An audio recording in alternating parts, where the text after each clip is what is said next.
it's it's good to go with the flow in life. I might even say that it's important, even though that feels like it's pushing it a little bit. But I believe it is. I very strongly believe that it's important to go with the flow, to be intuitive, to be in a sort of flow state, in a flow state of some sort at all times. Um, and well, this may have been something that I did when I was younger, but it didn't work out exactly this. It didn't work out the same way. It didn't work out in the way that it does now. It didn't yield the same sorts of results, and it begs to differ. Or sorry, it begs the question. What's the difference? And I think it comes down to having structure, but it's a very generalized form of structure, which comes in the form of confidence. That's why it's so hard to. That's why it's so difficult to sort of to put a pin on it when we're younger, to really drive the nail in, as it were, because inherently, flying by the seat of your pants, as it were, is not a very confidence-inducing thing. But we have to make it work. We have to sort of delude ourselves a little. We have to fool ourselves into being confident until it becomes something that just is, something that feels right.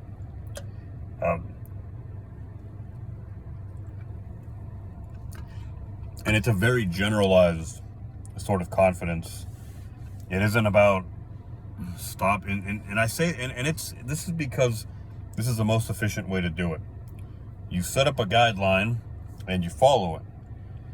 You don't have the luxury of stopping before, every time you do something, before you do it, and kind of build that confidence. You have to have it sort of ready-made. You have to have a very generic form of that confidence, which you can mold to fit your needs, right? And this interplay is what makes life work, in my opinion. And it's difficult to make that balance work when you're younger. It's an interplay between going with it and being confident, right? Which,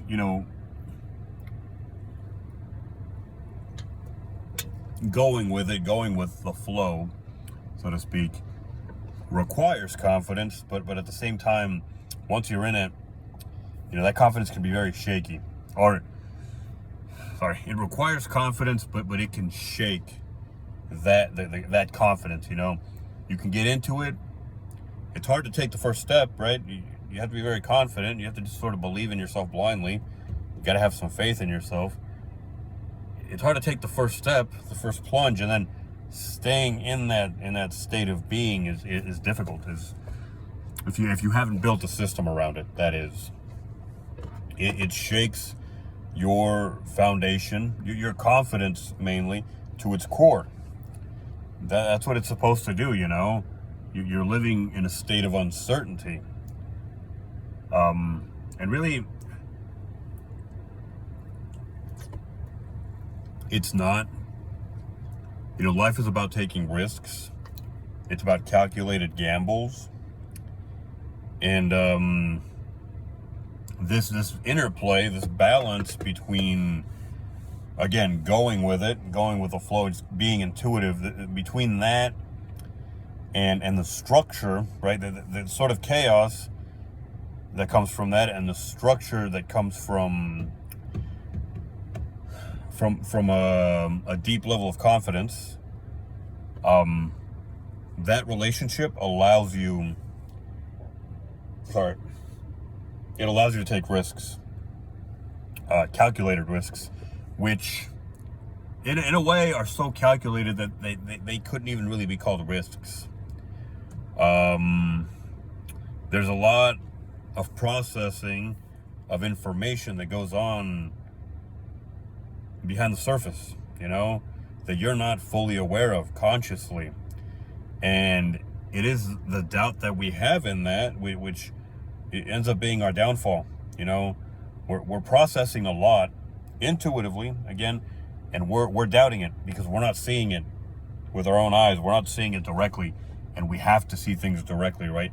We can't just kind of trust and basically trust that if it hasn't been denied, that we kind of have to verify it. If it hasn't been denied, we can verify it conditionally. We can, and at some point when you get really good at it, you can almost ascertain things simply because they weren't denied, right?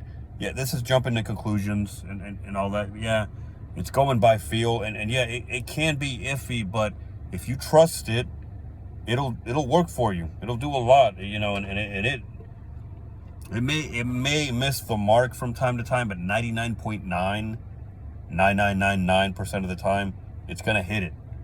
I'd say almost 100% of the time. It's so close that, and if you add a little bit of calculated hesitation into the mix, which you should from time to time, then you're good. You're golden. Sorry, where was I? A lot of processing goes on that you're not aware of, and you got to trust that. Essentially, that's what you're doing. And I'll leave on this note because I can't jump between too many topics. I got to pick one and just stick to it. Even though life is complex, you have to just focus on individual components. That's the way it is. It's unfortunate, and that's just the way it is, right? Where was I? A lot of information gets processed by your brain, right? Within your mind. There's a lot of things that you see that you don't see. A lot of things that you sort of sense or that you see, but that don't get stored in that long-term memory, but they're still there, right? At least for the moment.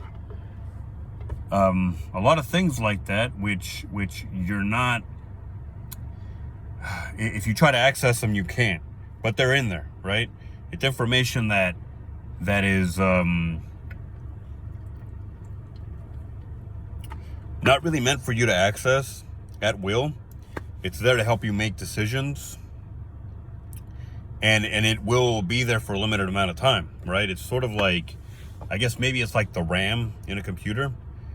What was I saying? It will help you make decisions. It's not there for you to access, for you to kind of perceive consciously, but it will help you make decisions, and it fades. So you have to sort of take that information and allow that to dictate how you're going to work with that information.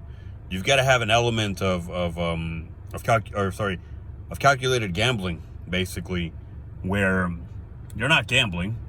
You're just you're not verifying everything excessively before you make decisions. You're not looking 50 times to each side of the road before you cross, right? Which is ridiculous. And a lot of people do it, A lot of people do it.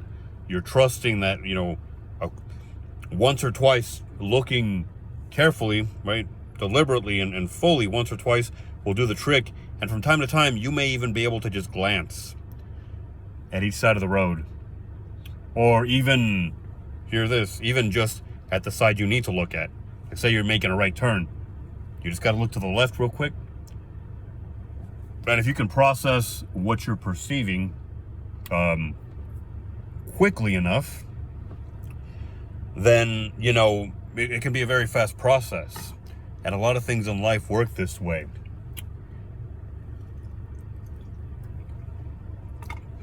You have to just sort of trust that the information you have, even if you can't consciously always see it, is going to steer you right.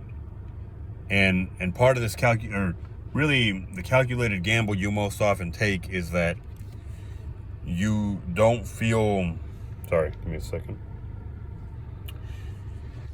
is that in a given situation, you don't feel the need,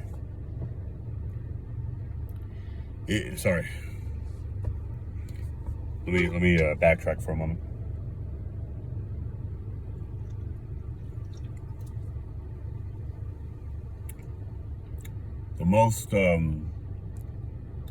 The most common gamble.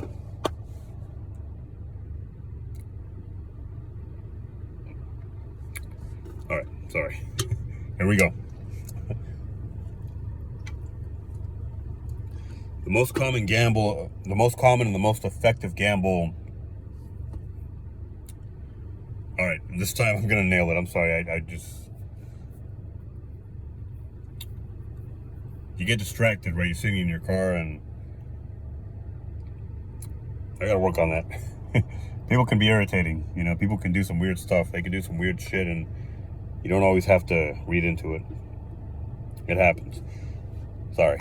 The most common and the most effective gamble you're going to take in life is going to be trusting that if something hasn't been denied, that it's been verified, as it were. It hasn't been verified, but you got to jump. And, you know, of course, it's a gamble because you're not 100% sure, but you're sure to a pretty significant degree. And this is the type of gamble we most often take and most often should take in life, right? You can't sit there every time and dive into the situation and nitpick and verify and make sure everything is kosher. Kosher? Sorry, kosher. Kosher? Kosher? Before you make a decision. This is way too inefficient of a process. You got to take some risks. There's got to be some trust involved. A lot of factors go into this. But generally speaking, that's what you do. You sort of take something for granted a little bit before you confirm it. You might do a little bit of confirmation. You might assess the situation as one that needs a little bit more confirmation than normal. But generally speaking, you have to kind of just trust. Mostly you got to trust in yourself and in your instincts. And again, assume that if something hasn't been flatly denied, it's as good as verified. And yes, this sounds like a risk, as I've said many times already, because it is. But it's the kind of risk you need to take. It's the kind of risk you have to have the balls to take in life. Every kind of risk you take in life, whether it be in love, in work, if you go to war, I guess, anywhere, your personal life is gonna hinge around this, around not needing to verify every single detail before you make a move. That will not paralyze you, but it'll be pretty close to doing it. Every time you have to confirm something, which you may be able to justify, sure, and it may be very well justified, that doesn't change the fact that every time you have to confirm something, you're adding a step to a process. You're adding a step to the process, and you are slowing yourself down. Whether it's right or wrong is irrelevant. You're slowing yourself down. You have to accept that, before you decide,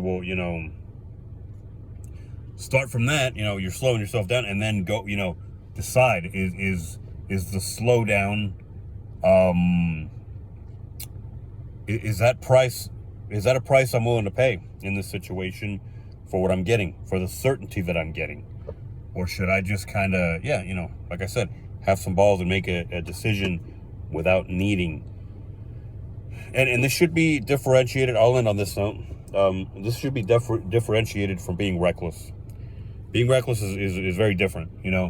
The process I'm detailing right here is a little more nuanced. It's a little more mindful. And I really will end on this note, I promise.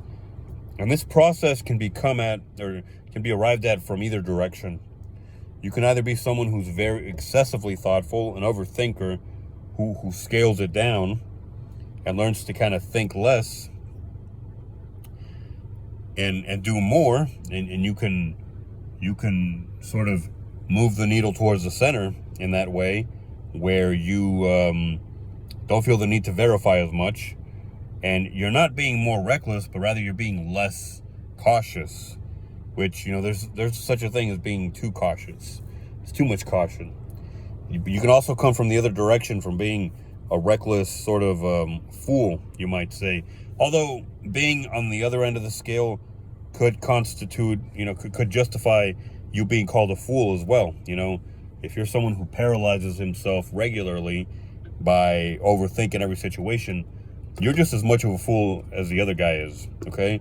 So this is basically, we're talking about the fools on either end meeting in the middle, right? Now, the guy who's reckless, excessively so, learns probably in a much harder way, but not really. It's hard either way. Finding balance involves bumping your head, no matter what direction you're coming from. You bump your head until you stop doing what's causing your head to get bumped, basically. If you can kind of catch my analogy here. I don't want to make it too detailed. This would involve maybe modifying the ceiling that you're bumping your head into. Might involve doing some work. It might involve different things. But you're learning to